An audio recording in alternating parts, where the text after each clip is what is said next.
이번 구마모토 여행에서 숙소는 칸데오 호텔입니다. 지난번 마쓰야마 여행에서 전반적으로 만족스러운 호텔이었고 특히 옥상 스카이스파가 마음에 들었었는데 구마모토 칸데오 호텔에도 스카이스파가 있어서 뒤도 안 돌아보고 여기로 예약을 했습니다. 1층은 로비가 아니고 꼭대기 12층이 로비입니다. 12층에 로비, 조식당, 대욕장까지 모두 있습니다. 흡연실은 매우 작게 12층에 있습니다.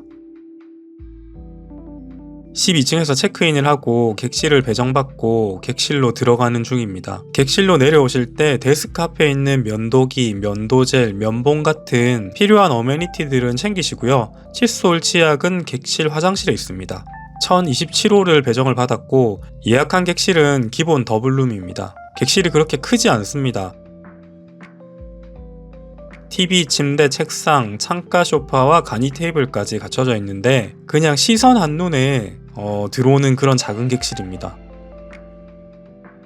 창밖의 풍경도 특별할 건 없고요. 맞은편에도 호텔인지 맨션인지는 모르겠는데 건물뷰를 보이고 있습니다.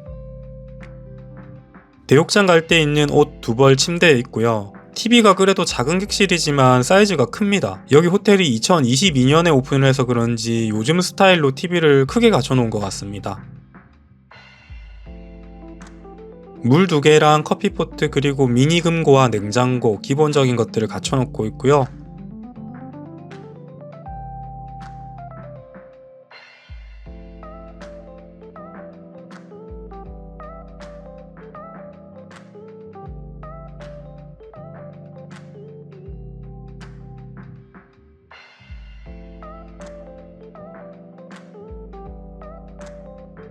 여기 옷걸이들도 많이 갖춰놓은 것이 좋습니다.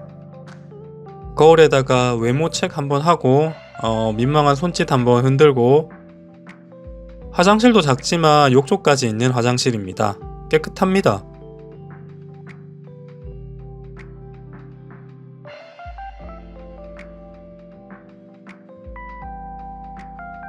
샴푸, 컨디셔너, 바디워시 그리고 핸드워시까지 갖춰놓고 있습니다. 그리고 TV도 스마트 TV라서 유튜브나 넷플릭스 시청할 수 있습니다. 최신 호텔은 이런 부분이 좋은 것 같습니다. 데스크에 한국어 잘하시는 직원이 있더라고요. 그래서 한국인이니까 한국어로 된 안내를 제시해 주셨고요. 여기 사우나에 대한 설명이 있어요. 색깔이 다른 객실기로 남자 사우나 또는 여자 사우나를 출입할 수 있고요. 수건은 객실에서 챙겨와야 됩니다. 이용 시간은 오후 3시부터 뒷날 11시까지라서 체크아웃 전에도 이용 가능합니다. 횟수 제한 없이 그냥 카드키 갖다 대면 들어갈 수 있습니다. 대신에 대욕장 안에 사우나가 있는데 그 사우나는 새벽 2시부터 6시까지는 운영하지 않습니다. 객실에 있는 검정색 찜질방복 같은 옷이랑 객실 슬리퍼 신고 12층 대욕장으로 올라가면 됩니다.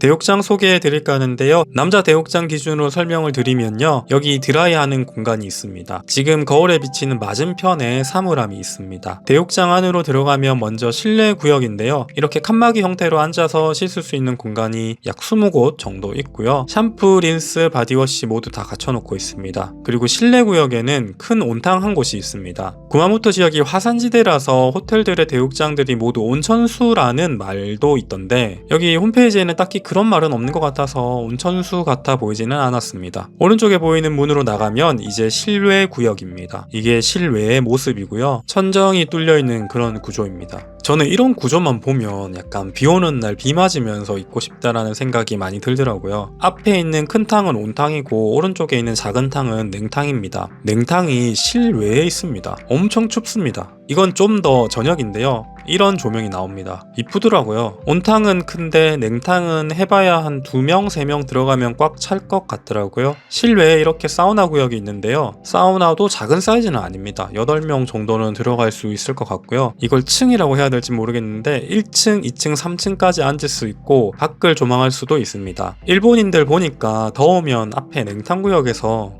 바켓으로 열기시키고 다시 사우나 들어가고를 반복하더라고요. 그리고 전 이 어메니티 칸데 호텔 전용일 것 같은데 뭔가 향기도 좋고 마음에 들었습니다. 체크아웃 하는 날 아침에 조식을 먹기 위해서 체크아웃 전날에 저녁에 데스크에 가서 조식 신청을 했습니다. 1부에서 4부까지 운영을 하는데 시간이 되게 짧아요. 한 타임당 45분입니다. 요금은 성인 기준 1인 2,530엔이지만 객실을 이용하면 500엔 할인해 줍니다. 현금으로 결제하면 조식 쿠폰 같은 걸 줍니다. 이걸 뒷날 자신이 이용하겠다고 한 조식 타임에 조식당을 방문하면 됩니다. 저는 2부였는데요. 이런 코팅지를 주시더라고요. 45분간 먹을 수 있다는 안내와 나중에 나갈 때 이걸 반납하면 됩니다. 여기가 로비죠. 이 사진은 왜 들고 왔냐면 로비 위에 조명 보이세요? 저 조명이 언뜻 보니까 구마모토 성을 모티브로 만든 것 같더라고요. 너무 이뻐서 한번 들고 와봤습니다. 저 데스크 오른쪽에 조식당이 있습니다. 이런 구조이고요. 굳이 창가 쪽에 서동하지 않으셔도 될 것 같습니다. 막 그렇게 좋은 뷰는 아닙니다. 음식 코너를 제가 A, B, C로 나눠봤는데요. 아침이기도 했지만 2만원짜리 조식치고는 사실 손에 가는 게 많지 않았습니다.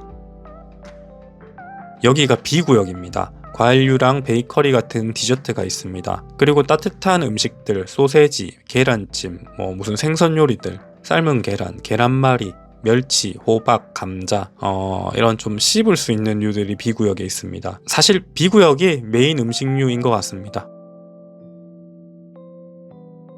45분이 짧다고 느낄 수도 있는데 사실 45분 칼같이 사람을 내보내는 것 같지도 않고요. 무엇보다 45분 동안 먹을 게 그렇게 많지 않은 것 같다라는 것입니다.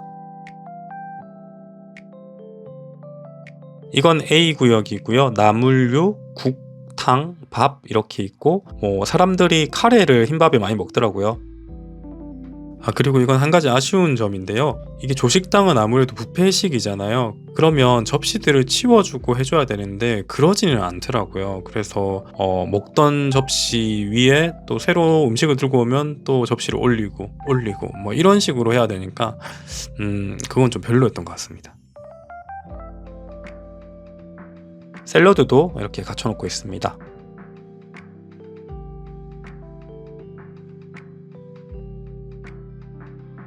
여기는 C구역입니다. 시리얼, 우유, 오렌지 주스, 레몬 주스, 물, 커피 이런 음료류가 C구역에 있습니다. 음식을 보니까 45분이면 충분해 보이죠? 왜냐고요? 먹을 게 없어서. 호텔에서 먹는 게 편하시면 호텔에서 드셔도 되고 또 호텔 근처가 워낙 번화가다 보니까 아침 일찍 하는 식당이나 라면집들도 있을 겁니다. 스타벅스도 있는 것 같고 그런 곳들도 한번 찾아봐서 아침 대용하셔도 나쁘지 않을 것 같다는 생각이 들었습니다. 이번 영상은 여기서 마무리하겠습니다. 감사합니다. 뾰로롱.